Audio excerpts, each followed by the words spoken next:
Hi all, welcome back to a new post today, and let's continue with the TSPSC Group 1 mains with regard to paper 3. So today let's look at the issues that you need to follow with respect to women empowerment and also children. So you have this topic in your paper 3 in unit 2. And we all know that the constitution speaks about gender equality, not only the constitution but the sustainable development goals as well. And women and children constitute about 67% of the country's population.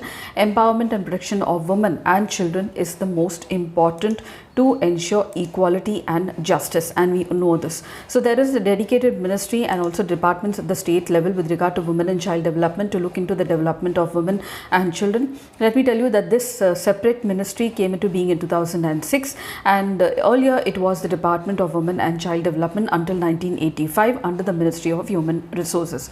It has a vision of having empowered women living with dignity and contributing as equal partners in the development along with women, men, and also doing away with discrimination and well-nurtured children with full cooperation for growth and development, and also providing a safe and a protective environment as well.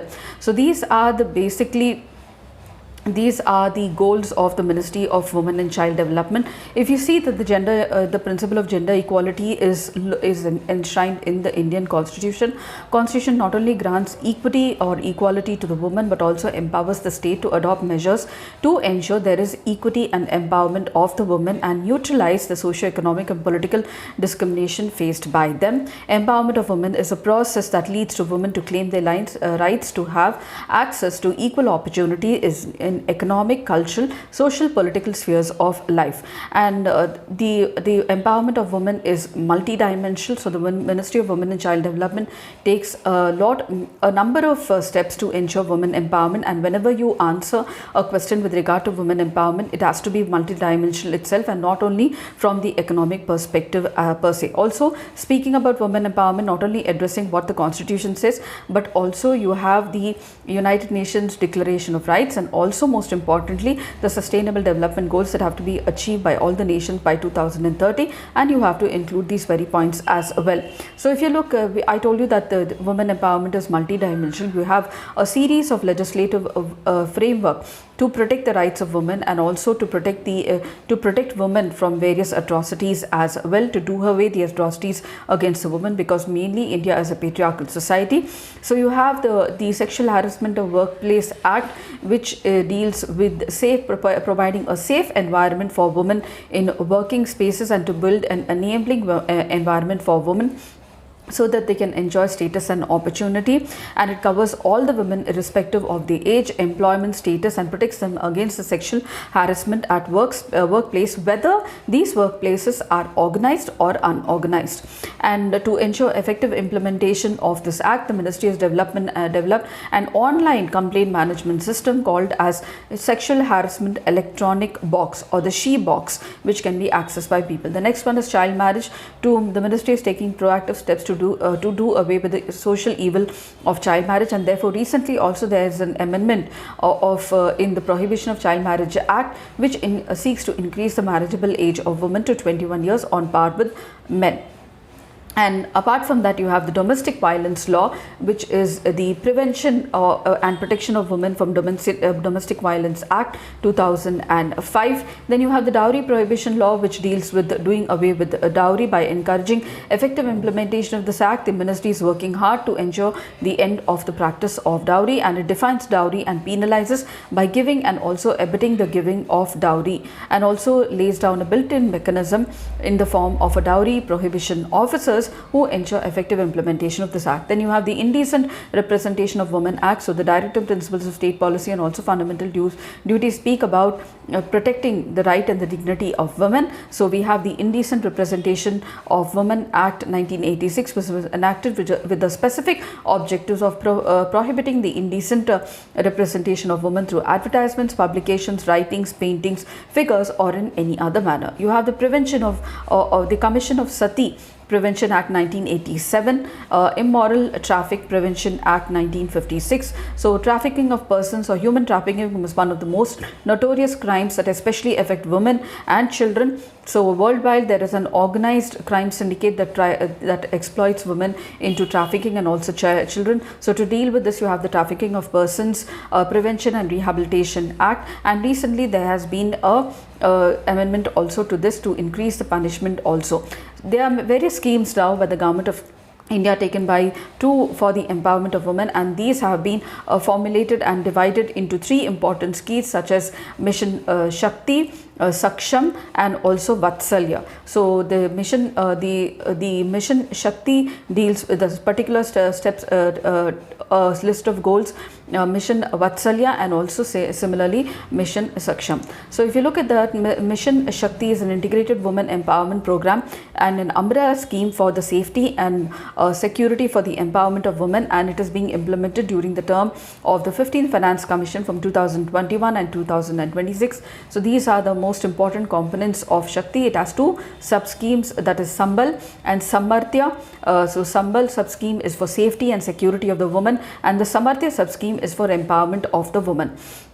Sambal includes components such as safety and security such as one-stop centers, women helpline, Beti Bachao Beti Padhao program, Nari Adalat. The Samarthya for empowerment of women contains components such as the Shakti Sadans, that is rehabilitation of homes for women victims of trafficking, destitute women, Saki Nivas, that provides safe and secure environment for working women to stay in the cities who have their jobs there. Palna Ghar is a creche, and the Pradhan Mantri Matru Vandana Yojana, which helps the women for loss of wage, especially during the pregnancy. There is a national hub for empowerment of women and the state hub for empowerment of women, along with district hubs for empowerment of women, which are envisaged for bringing down the effective delivery, monitoring and feedback of the economic empowerment of women especially. At the national level, you have the Center for Excellence of Women, which is a repository of the knowledge for facilitating research in women empowerment. Now Sambal, as I said, deals with safety and security. You have various components under them. You need to remember each of them and also their objectives as well. Apart from that, you have various other schemes such as under Samarthya, we spoke about Shakti Sadan, Saki Nivas, Palna Ghar, the Pradhan Mantri Matru Vandana Yojana, etc. You have the Mahila Shakti Kendras also, which these Kendras have been discontinued, however, for suitable incorporation of the provisions and programs meant for national and state district levels for especially women empowerment, and we have Home for Widows. Apart from that, you have the Saki Dashboard, which is a mission of the Ministry of Women and Child Development for real-time information and management of cases related to violence in the with regard to affected women, and they can contact the Saki one-stop centers for help. Apart from that, you have various initiatives taken for women, like supporting the women in non-resident Indian marriages by the Ministry of Women and Child Development, combating cybercrime against women, maintaining a national database on sexual offenders against women, service provision for women during the COVID-19 was a major role played by the Ministry of Women and Child Development. There is a Nirbhaya Fund for implementation of the initiatives aimed at enhancing the safety and the security of women in the country. It is a non-lapsable fund and is administered by the Ministry of Finance. Apart from that, you have many central and state government schemes for the women empowerment to especially recognize the contribution of women. Nari Shakti Puraskars are given on Women's Day, which is celebrated on March 8th. You have the International Women's Day Week celebrated by the Centre and the States, and also Women and Child Development from March 1st to March 8th, 2022. In international cooperation, we have major roles played by UN and also other related organization, NGOs, Government of India. There was a joint working group under the signed between India and Brazil regarding the early childhood care. There was participation of the ministry in the G20 Empower meeting, while India is now taking over the presidency of the G20, and very soon we are going to have the G20 summit as well. There is cooperation between India and Norway with regard to women empowerment and implementation of the United Nations goals. Meeting between the UNESCO and also Indian Ministry of Women and Development. They both cooperate with regard to women education, cultural flagship programs, etc. transforming mentalities, working on drug abuse, etc. Gender responsive transformative social protective workshop is being conducted by the Government of India. These are some of the international steps taken by the Government of India as well. Now, if you go on and move to child development, as I told you, children are those who are age 0 to 6 years, and according to the census of 2011, there is 158 million children in the country. So you have many schemes implemented for the children, and they have been used. Especially one of the major schemes is the Anganwadi scheme and the Poshan Abhiyan. So the Government of India approved the Saksham Anganwadi and the Poshan 2.0. So this is the second version of 2.0, which is a strategic shift from the mission mode of developing practices to nurture the health and the wellness of children, and also to increase their immunity. The Anganwadi services scheme for adolescent girls and the Poshan Abhiyan have now been realigned with the Poshan Abhiyan 2.0, which is the second version of this. And for maximizing the nutritional outcomes, especially for the children, components under the Saksham Anganwadi and the Poshan 2.0 have been reorganized in three primary verticals. They are the nutrition support for the adolescent girls, early childhood care and education, and Anganwadi infrastructure, including modern and upgraded Saksham Anganwadis. Now, Anganwadi services are provided not only for the children but also pregnant women, nursing mothers, adolescent children, girls, preschool children, etc., and also provide non-formal education as well. Now, if you look at the Anganwadi services play a very, very important role in not only the health of the children but also reducing infant mortality rate, child mortality rate, and also the maternal mortality rate. They provide services like nutrition and health care for the children from 0 to 6 years. They lay the foundation for proper psychological, physical, and social development of the child to reduce the incidence of mortality, morbidity, malnutrition among the school-going dropouts to achieve effective coordination of policy and implementation amongst the various departments to promote women and child development, and to enhance capability of mother to look after the normal health of not only herself but also the child. And the package of 6 services are provided under the Anganwadi services scheme, which plays a very, very important role. Supplementary nutrition for children and for mothers, preschool non-formal education, nutrition and health education, immunization, health checkup referral services, and there is a cost sharing between the UTs and the states with regard to the Anganwadi services. Apart from that, during the COVID-19, there was a lot of focus, especially with regard to school-going children, and also the health of the children, and especially the children who are dependent on the Anganwadi services. There is another insurance cover that was started during the COVID-19, that is Pradhan Mantri Garib Kalyan package, and to help the children, especially Poshan Abhiyan, as I told you, which means the Prime Minister's overarching scheme for holistic nourishment of the children was launched with the goal to have a fully nutritious background for the children, and also help the children to do away from hunger and malnutrition as well. So this scheme was again renewed, and it is being called as Poshan 2.0. Apart from that, you have many other legislative steps that are taken by the government, especially to protect the children. As we know, the Right to Education Act, the protection of children from trafficking. You have the protection, there is a specific commission for the protection of children from sexual offences also. You have special courts that are formalized for the children to help them here. Government is taking immense care with regard to early childhood care, and also children with regard to their education from the elementary, from the preschool till the elementary school, where free education is provided under the RTE Act. Apart from that, nutritious, and now sports is being given a big boost. There is also a specific scheme for children. So the scheme for adolescents girl is being taken out by the government, because adolescence is a very, very important stage, not only in physical development but also psychological well-being of children. And therefore, there is a scheme for adolescents girl. The government is taking a lot of interest, especially with regard to the menstrual hygiene of children at school, and also with regard to the various non-communicable diseases as well.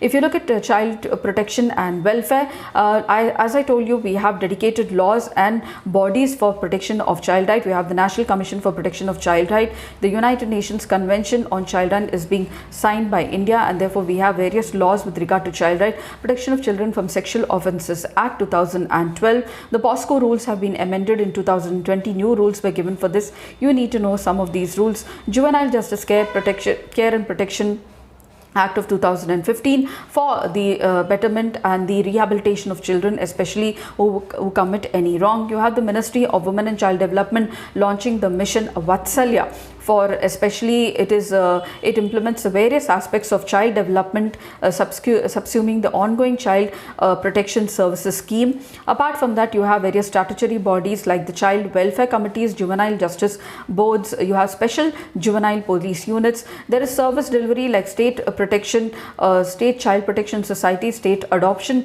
resources agencies, and also district child protection units. There are various institutional services provided for the betterment of children, especially children homes, specialized adoption agencies, open shelters are there, observation shelters, special homes for children, places for safety of the children.